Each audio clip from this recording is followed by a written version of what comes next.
구약의 사무엘상 2장 12절로 34절.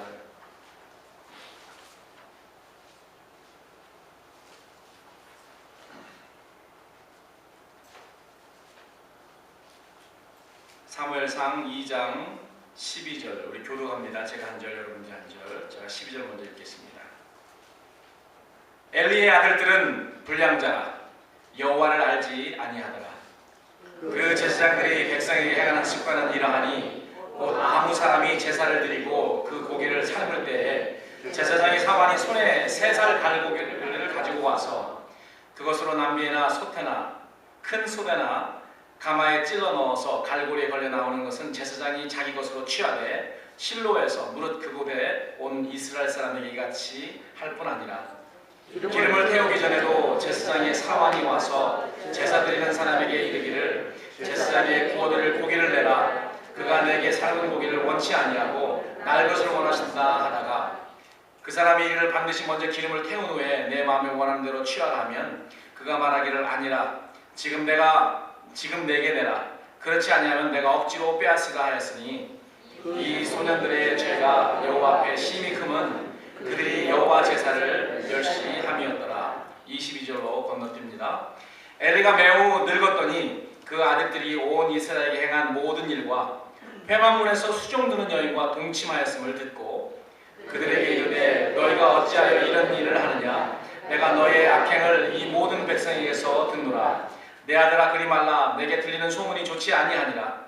너희가 여호와의 백성으로 범죄케 하는도다. 사람이 사람에게 범죄하면 하나님이 판결하시니와 사람이 여호와께 범죄하면 누가 위하여 간구하겠느냐 하되 그들이 그 아비의 말을 듣지 아니하였으니 이는 여호와께서 그들을 죽이기로 뜻하셨음이었더라. 27절 제가 읽습니다. 하나님의 사람이 엘리에게 와서 그에게 이르되, 우리 29절 다 같이 읽습니다.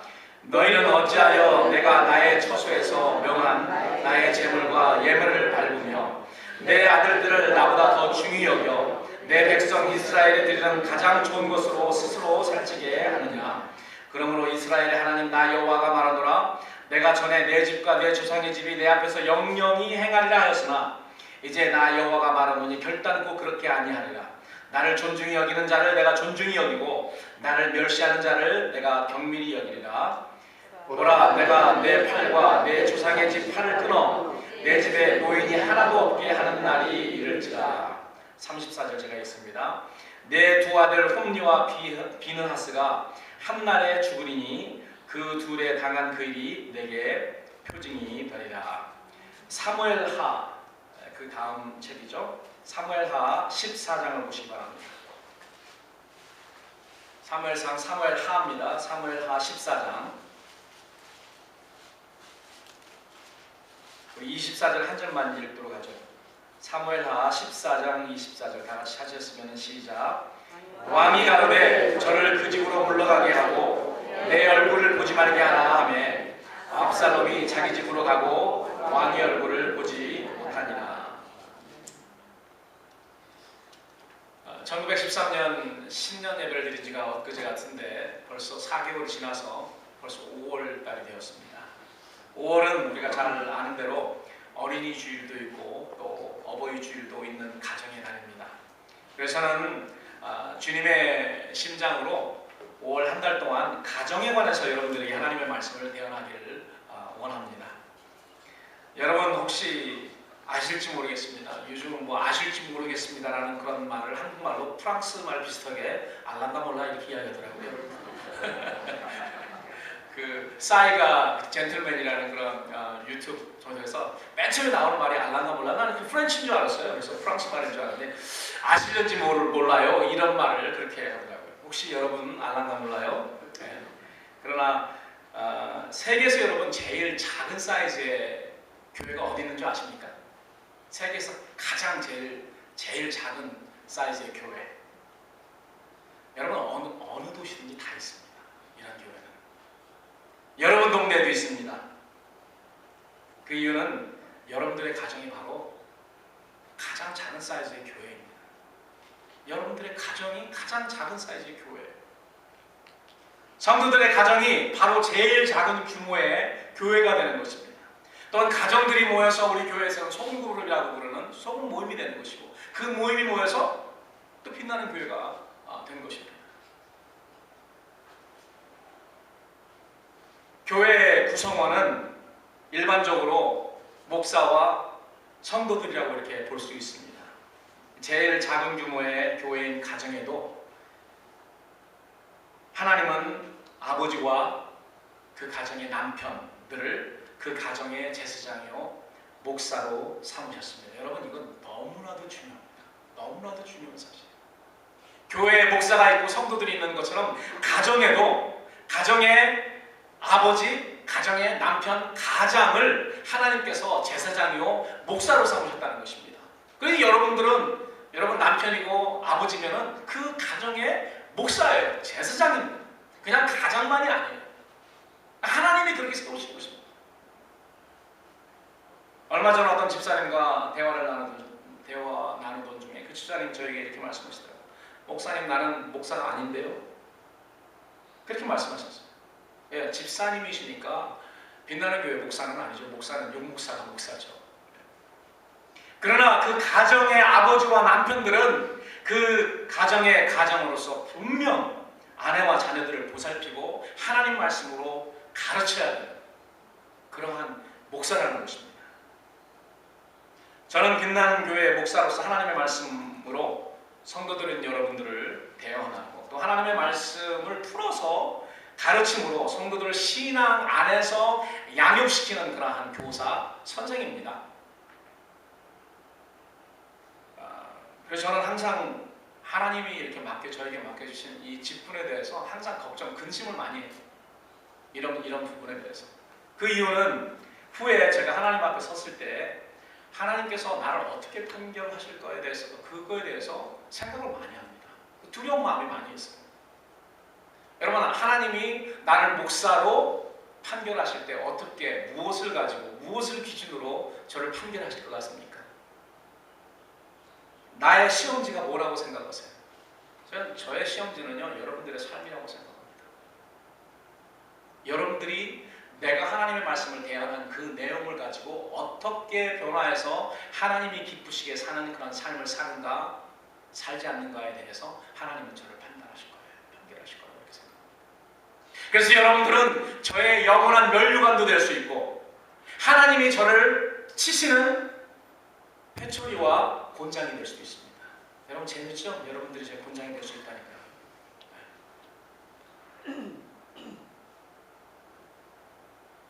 그러나 여러분 너무 좋아하지 마십시오. 제가 목사로서 여러분들을 믿음의 사람으로 양육해야 될 그런 책임이 있는 것처럼 여러분들도 부모로서 가정에서 자녀들을 믿음과 사랑으로 양육해야 돼요. 믿음의 사람으로 양육해야 될 그러한 책임이 있는 것입니다. 그렇기 때문에 여러분들의 자녀가 여러분들의 영원한 그런 면류관이 될 수도 있고 하나님이 여러분들을 치시는 군장과 회초리 노릇도 할 수 있다는 것입니다. 그렇기 때문에 여러분 걱정하지 마시고 여러분들 걱정을 많이 하십시오. 우리들은 다 가정의 제사장이요 아버지이기 때문에 그래요. 자녀들이 있는 가정에서는 어머니는요 부목사입니다.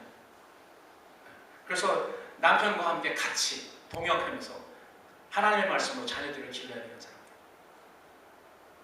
사랑하는 성도 여러분, 여러분들은 가정에서 믿음과 신앙의 부모로서 자녀들을 하나님의 말씀으로 교훈하고 또 믿음과 신앙의 모범을 보이면서 자녀 교육을 지금 잘 하고 계십니까? 아니면 지금까지 그렇게 잘하여 오셨습니까? 여러분, 자녀 교육은 10대만 하는 게 아닙니다. 20살까지만 하는 것이 아니고 자녀 교육은 평생이에요. 평생입니다.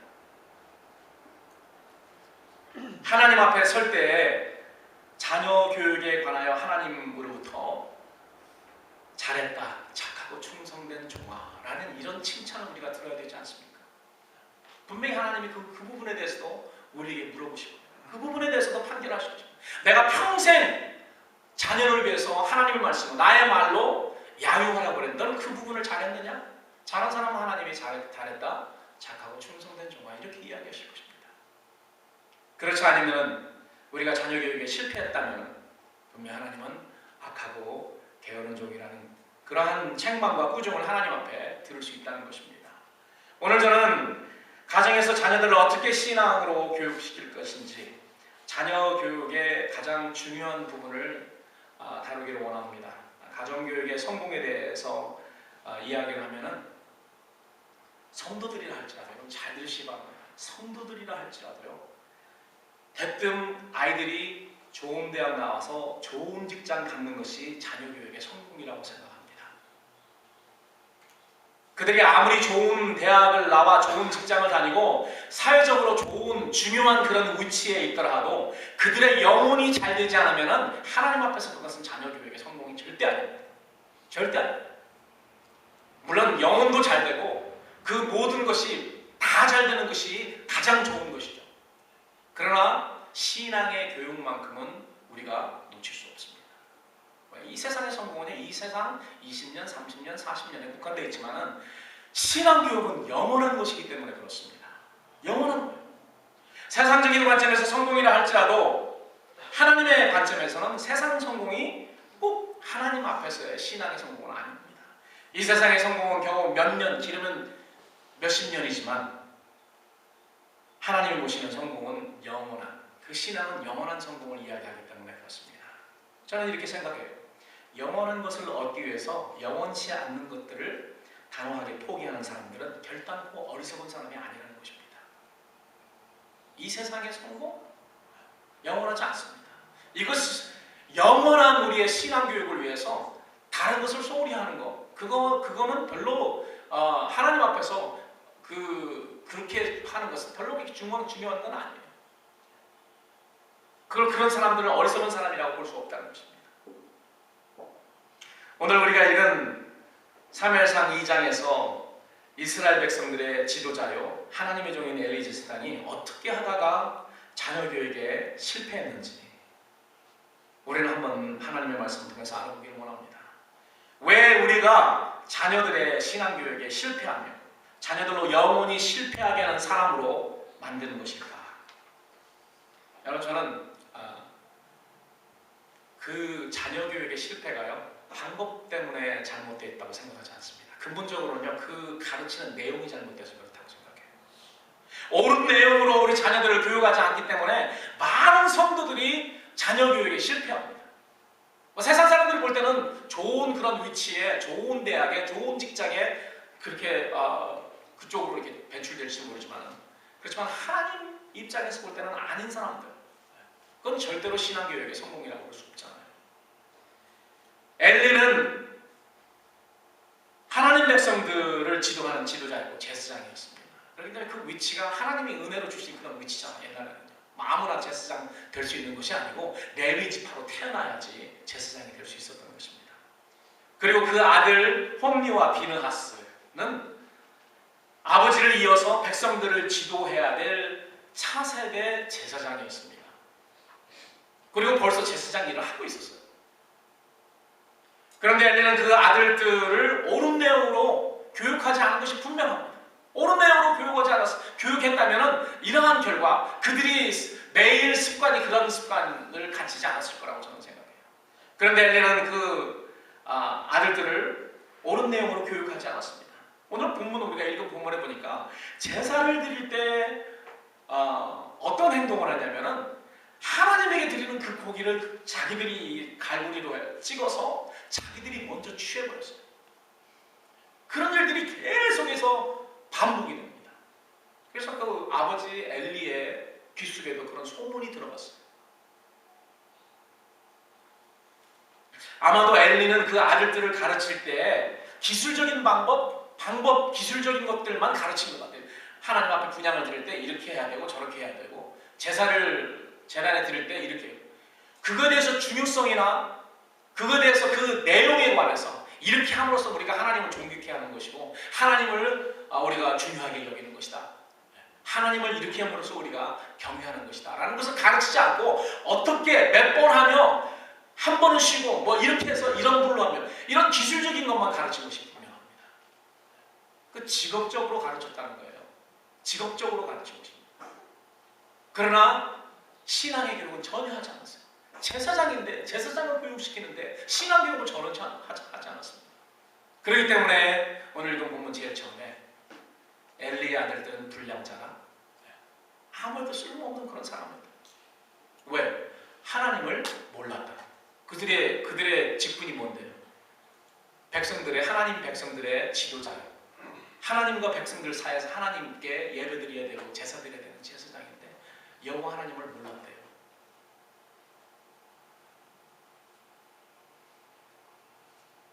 요즘 특별히 젊은 어머니들은 아이들 교육 방법에 대해서는 이쪽 저쪽 귀를 잘 기울입니다.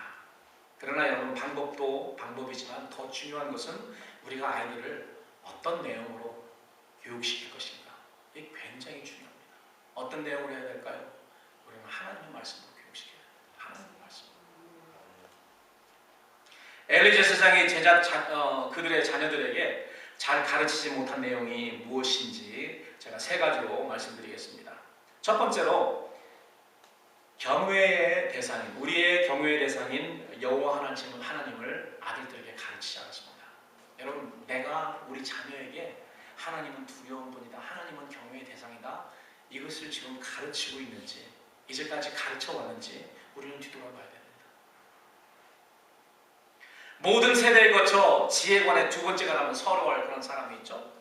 다윗의 아들 솔로몬입니다. 그 지혜가 얼마나 유명했던지 예루살렘에서 수백 마일 떨어진 남방지역 스바야 왕이 그 솔로몬의 지혜를 듣기 위해서 멀리서 찾아오기도 했습니다. 이렇게 그 지혜가 유명했는데요. 솔로몬이 기록한 지혜의 책인 잠언서 1장 7절에서 그는 우리가 소위 말하는 대학교의 Philosophy 101, 기초되는 철학에 기초되는 그 말을 했습니다. 1장 7절에 보니까 여호와를 경외하는 것이 지식의 근본이거든 미련한 자는 지혜와 훈계를 멸시하느니라. 이것이 그의 결론이었습니다. 지혜의 결론. 이 안에 모든 것이 들어있어요.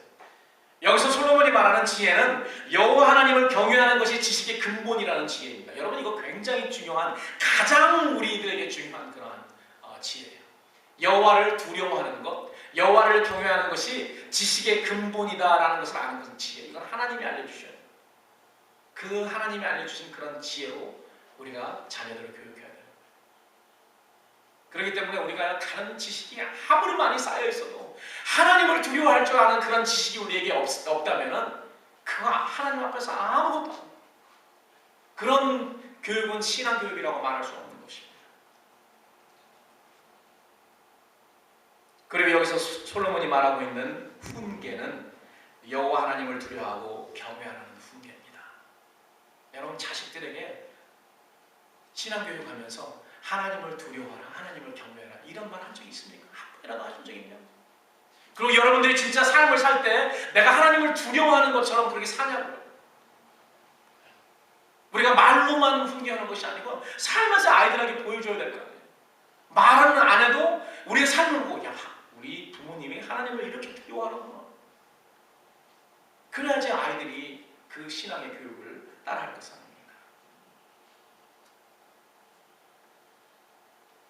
우리는 하나님 없는 것처럼 살면서 어떻게 자녀들에게 하나님을 두려워하거라 우리가 훈계할 수 있겠습니까? 그건 뭐 외식분이 되지 않죠. 자녀들이 하나님을 두려워하지 않는 것은 자녀들이 여러분들의 삶에서 하나님을 두려워하지 않고 행동하는 그 모든 것을 보았기 때문입니다. 본문 여러분 12절을 보십시오. 엘리의 아들들은 불량자라, 쓸모없는 자라는 것입니다. 여호와를 알지 아니하더라. 여러분, 어찌 하나님을 알지 못하는 사람이 제사장의 아들이요 차세대 제사장이 될 수 있겠습니까? 그들이 지식적으로 하나님을 알지 못했던 것이 아닙니다. 아마 내 생각에는 아버지를 통해서요 그 모든 그러한 율법이나 모세율법이나 이런 모든 것을 다 알았을 것입니다. 그러나 그들이 그것을 알았던 것은 직업적으로 먹고 살기 위해서 알았지, 하나님을 두려워하고 하나님을 사랑하고 하나님을 경외하는 그런 마음에서 배우지는 않았다는 것입니다. 아버지의 잘못이죠. 자녀 교육에 실패한 것입니다. 그들은 하나님을 알되 지식적으로는 알았을지 모릅니다. 그러나 관계적으로 알지 못했어요. 그렇기 때문에 성경은 여호와를 알지 아니하더라 이렇게 이야기하고 있는 것입니다. 그들은 하나님을 관계적으로 알지 못했기 때문에 하나님이 얼만큼 두려워야 해, 우리가 두려워해야 되는 분인지 경외의 대상인지 알지를 못했다는 것입니다. 그렇기 때문에 우리가요, 하나님 없는 것처럼 사는, 하나님 두려워하지 않고 그렇게 사는 사람은요, 하나님을 알지 못하는 사람, 관계적으로 알지 못하는 거예요. 두 번째로, 하나님께 드리는 제사의 소중함을 엘리는 그 아들들에게 가르치지 않았습니다. 하나님께 드리는 제사의 소중함을 가르치지 않았습니다. 여러분, 우리도 이러한 미스테이크 만들 때가 너무나도 많이 있습니다. 13절 말씀에 기록된 엘리 아들들의 습관을 보십시오. 엘리가 그 아들들을 가정에서 어떻게 교육시켰는지 그냥 우리가 알 수 있는 대목입니다. 13절에 보니까 그 제사장들이 백성에게 행하는 습관, 엘리의 아들들 홈리와 비느하스가 백성에게 행하는 습관은 이러하니, 곧 사람들이 제사를 드리고 그 고기를 삶을 때에 제사장이 그 사만을 시켜서 3살 갈고리를 가지고 와서 그것으로 찍히는 모든 고기를 자기가 먼저 가져갔습니다. 그리고 사람들에게 어떻게 말했냐면은, 야, 고기를 굽지 마라. 하나님 앞에 제일 좋은 기름진 부분을 불로 살라야 되거든요. 그래야지 그 연기가 하나님 앞에 들어가는 그런 아름다운 향기로 드린다는 그런 의미가 있지 않습니까? 그런데 기름을 하기도 전에 날고기 가져온 거를요, 자기가 그냥 그걸 뺏어갑니다. 그 이유가 뭘까요? 자기가 이 불고기 굽는 거 말고 자기 원하는 그 고기를 만들어서 먹으려고 해요. 끓여서 먹든지 뭐 다른 식으로. 그래서 그 고기를 먼저 취합니다. 자기가 하나님보다 더 귀하게 됩니다. 자기뿐이 모르는 겁니다. 17절에 어떻게 말합니까? 이 소년들의 죄가 여호와 앞에 심히 크면 그들이 여호와의 제사를 멸시했다. 제사장은 존귀하신 하나님께 제사를 드리는 사람들입니다. 그런데 그들이 제사의 소중함을 가르치지 않아서, 자녀들에게 가르치지 않아서 하나님 앞에 이런 큰 죄를 범하게 한다는 것입니다. 여러분, 하나님께 드리는 예배를 소홀히 하지 말라고 가정에서 자녀들에게 가르치시기 바랍니다. 만약에 그렇지 않으면요, 자녀들이 이렇게 홈리와 비느하스처럼 큰 죄를 여호와 앞에서 짓게 되는 것입니다. 자녀들에게 예배의 중요성을 가르치라는 말입니다. 이 강단에서 제가 여러분들에게 예배의 중요성을 가르치는 것처럼 여러분들도 가정에서 자녀들에게 예배의 중요성을 가르치십시오. 자녀들의 학업을 하나님께 드리는 예배 위에 절대로 두지 마십시오. 학기말고사 때문에 이런저런 학교의 액티비티 때문에 자녀들이 예배를 소홀히 하는 것을 방치하지 말라는 말입니다. 어떤 이유에서든지 엘리 아들들은 백성들이 가져오는 예물들을 자기 마음대로 도둑질하고 강제로 강도질했습니다. 17절에 보니까 이 소년들의 죄가 여호와 앞에서 심히 크면 그들이 여호와의 제사를 멸시했다. 그런데 여러분, 이것이 지금 이 세대의 되풀이입니다.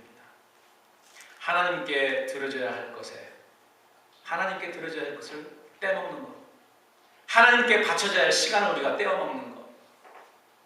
엘리 제사장 아들들의 죄나 피차 일반입니다. 피차 일반이에요.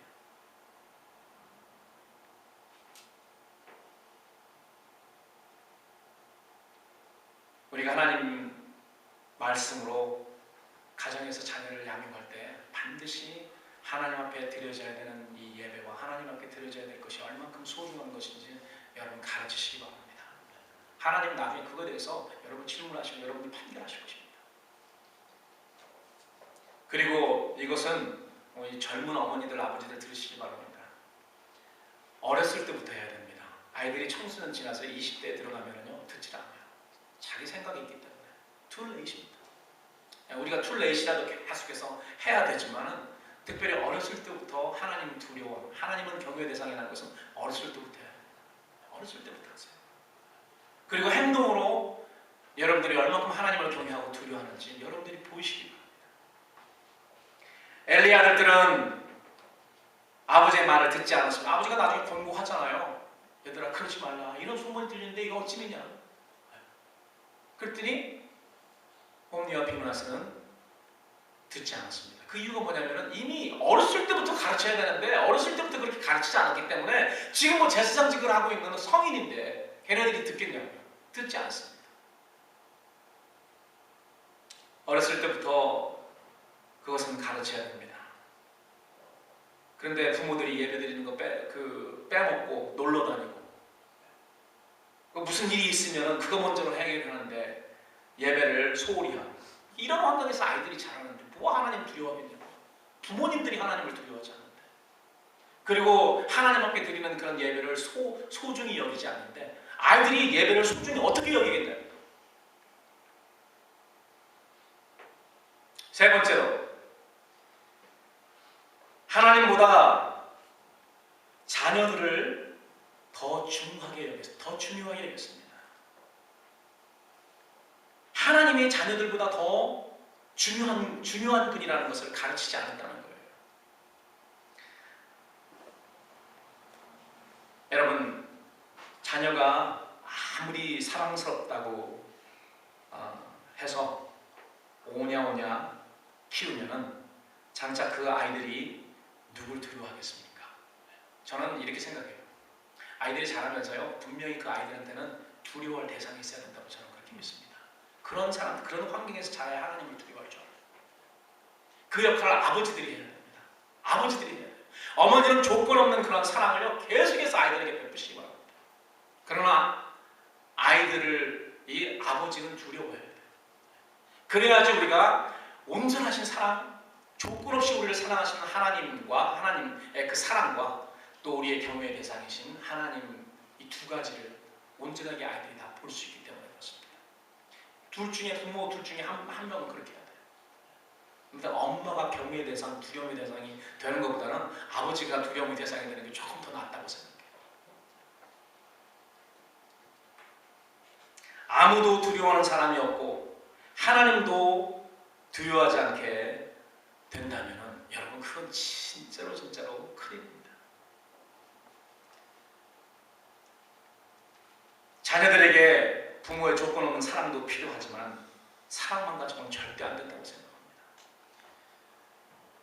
또 젊은 엄마 이야기해서 죄송합니다. 요즘 젊은 엄마들은 아이들 기죽인다고 아이들이 어떤 짓을 해도 말리지를 않습니다. 말리지를 않고 책망하지도 않습니다. 여러분 그것은 결코 아이들을 사랑하는 것이 절대 아니죠. 그것은 아이들을 망치는 지름길이라는 걸 아시기 바랍니다. 물론 사사건건 아이들을 책망하고 아무것도 못하게 하는 것은 결국 좋은 것이 아닙니다. 사랑할 때는 사랑하고 그 다음에 실수했을 때는 덮어주고 그러나 책망할 때는 책망하는 것이 가장 좋은 그런 교육입니다. 우리 하나님께서 그렇게 하셨어요. 하나님이 인내하시고 사랑하시고 우리의 죄를 덮어주시고 우리의 허물을 덮어주셨지만 책망하실 때 선지자를 통해서 얼마큼 호되게 책망하셨습니까? 이 두 가지가 다 필요한 것입니다. 그래서 저는 그런 교육이 가정들에게도 해당되는 말이라고 생각하고요. 교회의 목사들에게도 해당되는 말이라고 생각합니다. 성도들을 사랑할 때는 사랑하고 성도들의 실수를 덮어줄 때는 덮어주지만은 책망할 것이 없으면 이 강단을 통해서 하나님의 심장, 하나님의 마음을 대신해서 해야 된다고 생각합니다.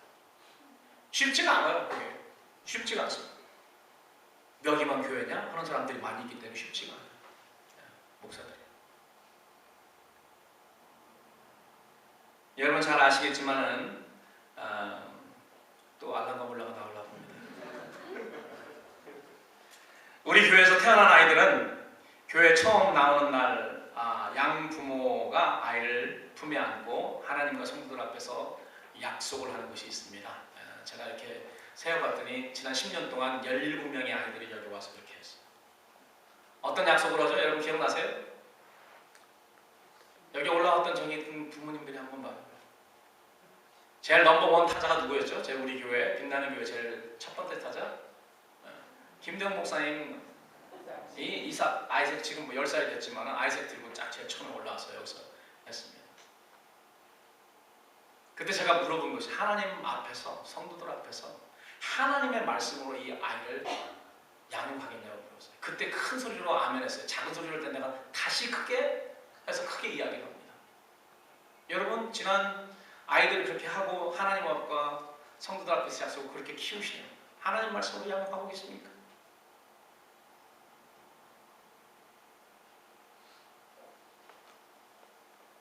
여러분, 신앙교육은 다른 교육이 아닙니다. 자녀들이 여호와 하나님을 평생 경외하도록 교훈하는 것이고요. 또 말로만 교훈하는 것이 아니고 자녀들이 하나님을 두려워하고 경외하는 그런 것이 얼마나 귀하고 중요한 것인지 부모님이 행동으로 보여야 돼요. 행동으로. 자, 엘리자 시장의 두 아들인 홈니와 비느하스의 케이스를 통해서 자녀들을 가르쳐야 할 그 내용이 중요하다고 여러분들에게 말씀드렸습니다. 그러면 그 내용 다음으로 중요한 자녀 교육은 방법입니다. 방법. 내용이 가장 중요하고 어떤 식으로 아이들을 가르칠 것이냐 방법이 중요한데 그 부분은 다윗의 자녀 교육. 다윗이 자녀들이 굉장히 많았습니다. 자녀들이 굉장히 많았고요. 아내도 굉장히 많았어요. 그렇기 때문에 그 이복 형제들이 굉장히 많았기 때문에 피투였습니다. 피투기는 그러한 어려운 일들이 많았어요. 형제끼리 진짜로 형제를 죽이는 그런 일들이 많았어요. 다윗을 통해서 우리가 어떤 방법으로 자녀를 교육해야 되냐를 우리가 알 수 있는 것은 적극적인 방법으로 자녀를 교육해야 된다는 것입니다. 다윗은 자녀 교육에 실패했습니다. 그 이유는 적극적인 방법을 사용하지 않았기 때문에 그렇습니다. 다윗이 굉장히 적극적인 사람인데요. 전쟁할 때는 굉장히 적극적이었습니다. 하나님을 사랑하는 것도 적극적이었고 만사가 다 적극적인데 왜 자녀 교육에서는 적극적이지 않고 도피하고 소극적으로 그렇게 했는지 모르겠어요. 여러분, 지난주 설교를 통해서 우리는 다윗이 얼만큼 적극적으로 하나님께 충성한 사람인지 알았습니다. 아버지 양떼를 돌보는데 어떻게 했어요? 물불 가리지 않고 목숨을 다해서 그 양들을 지켰잖아요. 이게 적극적인 사람이었습니다. 거인 골리앗을 단번에 쓰러뜨린 용감무쌍한 용사였고 가는 곳마다 승리의 나팔을 울리게 했던, 그리고 주의 나라들이 이스라엘을 감히 넘보지 못하게 하는 그러한 강성대국을 이룬 그러한 위대한 왕이었습니다. 그 모든 상황에서 승리하고 이렇게 모든 상황에서 적극적이었던 이스라엘의 가장 위대한 왕 다윗이 사무엘하 15장 30절에 보니까요, 궁궐과 후궁들을 뒤로하고 가장 사랑하는 아들 압살롬에게 쫓겨서 도망가는 신세가 됐는데요. 여러분, 얼마큼 급하게 그 궁에서 뛰어나왔으면 신발도 못 챙기고 왔습니다. 맨발로 가면서 막 웁니다. 그 말이 사무엘사 15장 30절에 나와 있습니다. 다윗이 감람산 길을 올라갈 때 아들에게 쫓깁니다. 때 머리를 가리고 맨발로 울며 행하고 저와 함께 가는 백성들도 각각 그 머리를 가리고 울며 올라가니라. 도망가고 있습니다. 지금. 왜 이토록 다윗이 그 말년에 처참하게 되었을까요? 저는 자녀 교육에 실패해 있었다라고 이렇게 생각합니다. 여러분, 다윗 왕가의 고륙상전의 상전의 비극은 다윗의 장남 암논이 이복 동생인 압살롬의 누이 동생 다말이라고 하는 그런 여자거든요. 자기한테도 동생, 이복 동생이죠.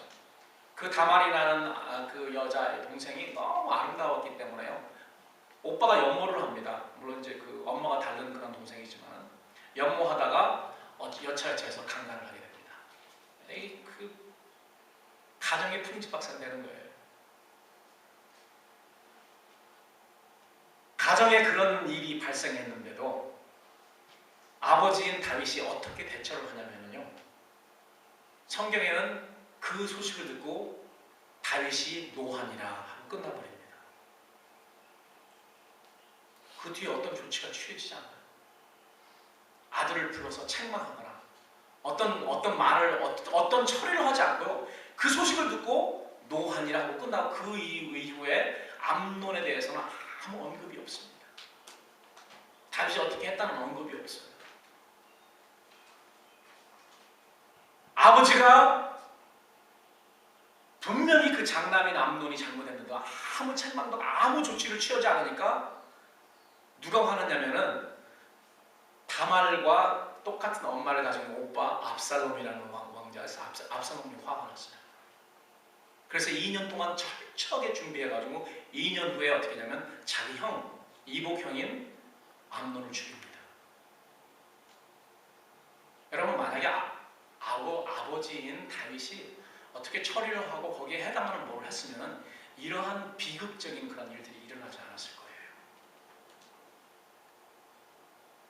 그래서 압살롬은 2년 동안 어떻게 해야지 내가 이 암논을 죽일 수 있을까 계획하고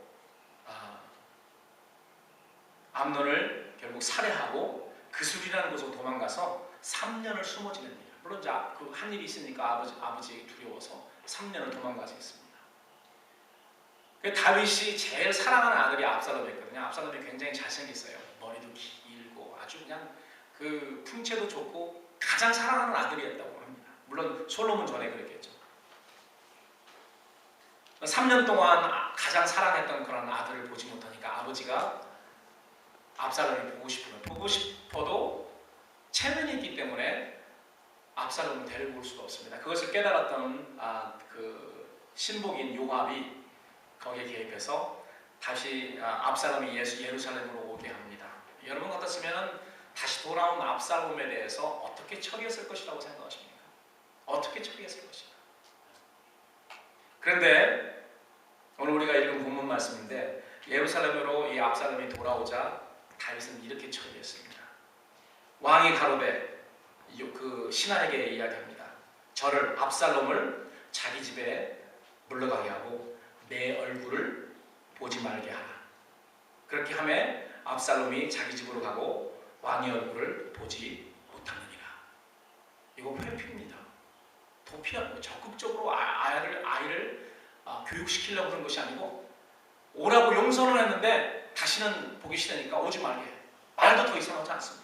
3년 동안 아빠를 못 봤죠. 도망가 있었으니까요. 그리고 또 2년이 지납니다. 5년 동안 아버지 얼굴을 보지는 못해요.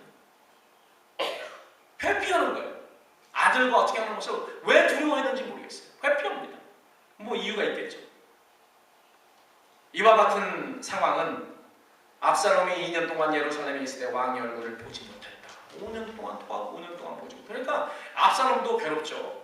압살롬. 그 압살롬이 요압에게 이렇게 이야기합니다. 이제는 네가 나로 왕의 얼굴을 보게 하라. 내가 만일 죄가 있다면 왕이 나를 죽이시는 것이 가하니라. 내가 죽음을 갖고 내가 아버지 만나겠다는 겁니다. 그렇게 해서 이제 강력하게 요압 신하가 다윗에게 권고하자 데리고 와라 그럽니다. 그럼 뭐가 있을 것 같죠? 근데 어떻게 끝나는지 성경은 이렇게 이야기해 봅니다. 사무엘하 14장 32절. 요압이 왕께 나아가서 그 말을 고하며 왕이 압살롬을 부르니 저가 압살롬이 왕께 나아가 그 앞에서 얼굴을 땅에 대어 절하매 왕이 압살롬과 입을 맞추니라. 끝. 그리고 더 이상 없어요. 그러니까 겨우 신하가 와가지고 막 하니까 그래 그럼 데리고 와. 근데 난 보기 싫다. 네, 머물러 있게 하고 다시는 난 보지 말게. 또 그러지 마시고 어떻게 좀 또 불러옵니다. 불러왔더니 이렇게 하면서 그냥 어깨 숙이면서 입 맞추고 끝입니다. 더 이상 다른 말이 없어요. 이 자녀 교육이 아니에요. 내가 5년 동안 너 보지를 못했으니까 내가 차 한 대 뽑아줄게 하고 끝이에요.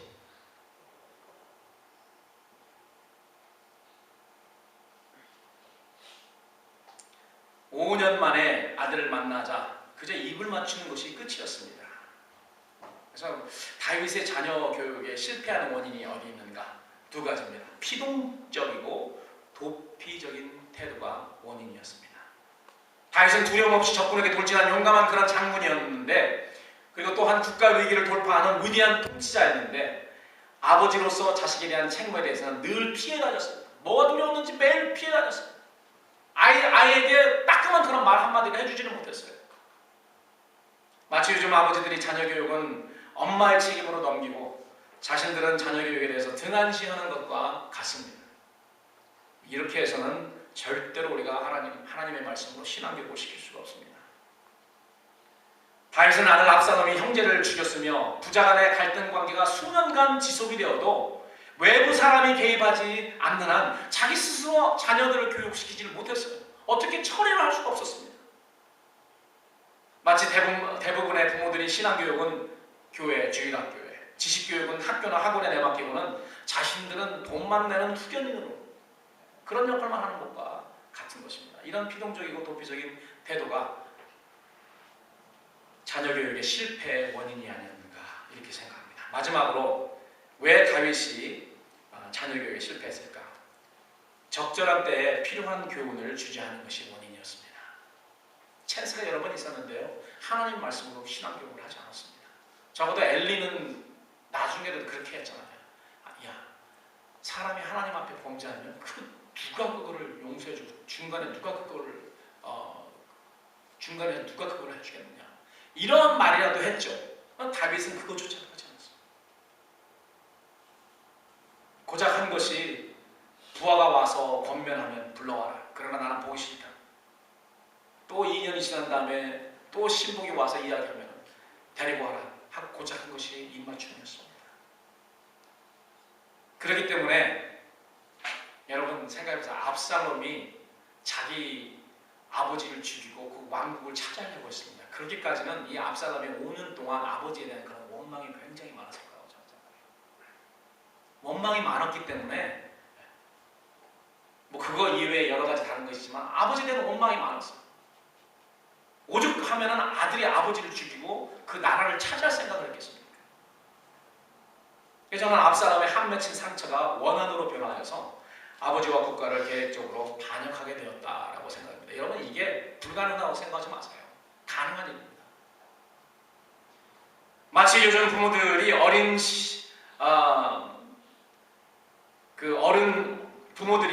어린 시기가 좋은 성품을 심기에 가장 어렸을 때가 적절함에도 불구하고 어떤 학교의 성적이라는 그런 올무에 빠져서 기본적인 그런 신앙교육이나 예절 교육을 무시하는 것과 마찬가지입니다. 한국에서는요, 이런 일이 있다고 합니다. 어떤 교회들은 부모들의 요구에 적극 부응하기 위해서 주일학교를 빨리 마치고요, 학원에 갈 시간을 벌어주기 위해서 주일학교 시간을 축소를 한다고 합니다. 부모들이 그렇게 성화를 하니까 주일학교의 시간을 주일날 줄이고 오후 시간에 애들들이 학원에 가서 공부할 수 있도록 그렇게 만들어준다고 합니다.